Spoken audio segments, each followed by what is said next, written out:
I made a video yesterday that led to an epiphany, like a huge epiphany. Like in this video, I talked about a lesson that I learned from teaching at the Brief Summer School this past week, and ended up having a conversation with my good friend and colleague Adam Frower about this lesson about client motivation.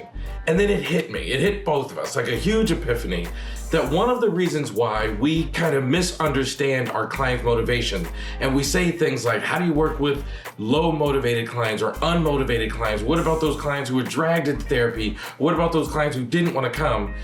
We view them based upon them saying they don't want to be there. Basically, like, we judge their words.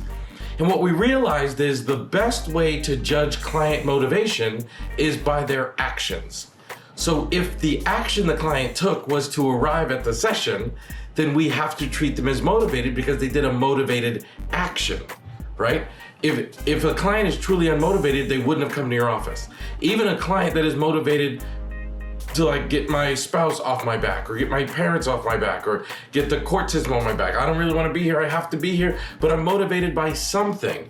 And we have to start judging people based upon the actions they're taking and not the words they're saying, right? I'll give you an example. Just before the pandemic, I had a dentist appointment, and I don't like going to the dentist. I hadn't been to the dentist in like 10,000 years. Luckily, I have no cavities, no crazy stuff like that, but I had to have a real like deep teeth cleaning. And I did not want to be at the dentist's office. I had no desire to be there.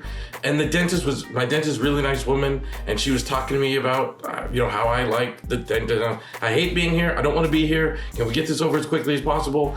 But the action I took was to schedule and book a dentist appointment because I wanted healthy, clean teeth.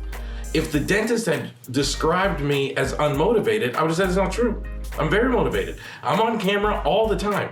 I run into people, take pictures of me all the time. I record videos all the time. I'm in front of audiences all the time. I'm actually very motivated to get this accomplished because I want something from it, but I don't want to be here. I don't want to be in the dentist chair getting my teeth worked on. It's unpleasant.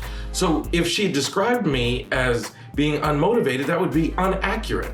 That would not be true. The truth is I'm very motivated, even though I'm not pleased to be here. And I think we have to start viewing our clients in the same way. If they took an action to come to your office, they're motivated, and that's it. Because think about what you have to do to get to a therapist's office, right? You have to schedule the appointment, arrange child care. If you're going to a couples session, you have to arrange your two scheduled to show up there. You have to call the couples therapist, and you have to show up. You have to do all of these activities. So it's time for us to stop listening to people's words when they're describing how much they don't want to be there, because a therapist's office is the emotional equivalent to a dentist appointment. Right? People don't want to come to a therapist's office and like unzip themselves and make themselves completely vulnerable. So if they do it, they're doing it because they want something, and we need to start judging people by the actions they take and not the words they use. Because remember, guys, we work in the emotional equivalent of a dentist's office. People hate being there. It is not easy. It is really hard for them to deal with.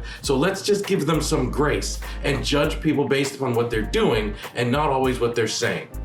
Boom. Hey, thank you so much for watching that video. I really appreciate you guys listening to me share my thoughts and ideas about solution-focused brief therapy, and as I try to make you the very best solution-focused brief therapist that you could possibly be. If you could, please help me share the word, like, share, and subscribe to my YouTube channel. Help me spread the word of this amazing approach. Hit the bell on my YouTube channel so you get notifications when I post new content. Head on over to elliottconnie.com, where I post all kinds of free content, free training materials, and updates on my courses and events. And I hope to see you in the next video. Thank you.